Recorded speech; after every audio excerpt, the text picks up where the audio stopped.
Kalau dalam syariat memang ada gambaran tentang sihir dan ada upaya syaitan yang kemungkinan bisa di luar daripada akal manusia kita, maka kita yakini. Tapi bukan berarti kita bukan menolaknya, kita juga bukan mengatakan, oh berarti semua orang bisa kena sihir dong. Kita kayak seakan-akan itu masalah yang besar dalam hidup kita. Enggak.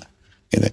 Karena kalau sihir itu betul-betul dia punya kekuatan yang seperti digambarkan sebagian orang, kan sering digambarkan tuh syaitan itu besar, menakutkan dan segala macam. Akhirnya orang nggak bisa hidup, gitu kan? Dan kita selalu berpegang pada ayat Al-Quran, Inna kaida syaitani kana dha'ifa. Syaitan itu lemah sekali. Mau dia fisiknya lebih besar dari manusia atau tidak, tapi dia sangat lemah. Karena kita dengan baca, A'udzubillahi minasyaitonirrajim saja, aku berlindung kepada Allah dari syaitan yang rajam. Rajim itu sebenarnya bukan terkutuk, terjemahan tepatnya ya, retellenya. Rajim itu yang dilempar dengan panah api. Jadi itu sudah dibakar oleh Allah melalui malaikat. Sebenarnya sudah selesai. Jadi nggak sulit sebenarnya. Jadi kalau saya melihat sebenarnya sih, saya menengahinya dari sisi mungkin Dr. Richard tinggal membuka lebih. Oh ternyata memang selain ilmu medis yang mungkin menggunakan ilmu pengetahuan yang rasional, dengan ada juga ilmu yang agama yang mungkin selama batasannya ada informasi dari wahyu ya. Masalah sihir misalnya contoh. Nah itu memang ada. Tetapi tentu kita juga punya batasan-batasan dalam masalah ini. Seperti contoh misalnya ada apa sih yang diberi informasikan tentang Nabi Ayub, oh ada penyakit. Berarti bisa saja sihir berhubungan dengan penyakit. Gitu kan?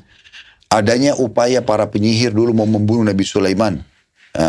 Maka berarti ada upaya untuk pembunuhan biasanya, menyakiti fisik dan seterusnya.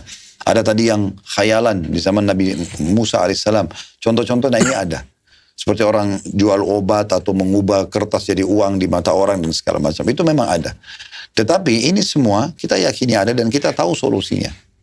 Kita tidak percayai supaya dia tidak kita melakukannya dan kita bisa mengobati orang yang terkena dengan ruqyah. Sebatas itu saja dok. Oke. Sehingga dia tidak membutuhkan satu energi khusus untuk kita. Oh, tidak masuk akal saya harus gini. Ya udah kalau itu terjadi itu bisa saja. Kita mengatakan itu kuasa Allah bisa terjadi.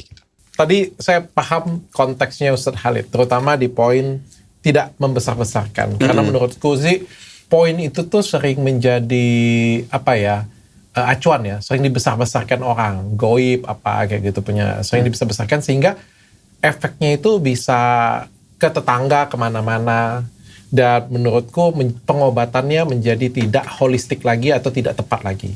Nah, Bro Ustadz Faizal. Hai. Siap, gimana? Saya pengen tanya, kalau misalnya nih, saya konteks balik ya. Kalau misalnya nih ada uang 10 juta di sini, lalu kita pergi ke depan sebentar. Bertiga nih, semua kosong semua. Semua kosong semua. Lalu kita balik lagi, nggak ada CCTV di sini satupun. Uang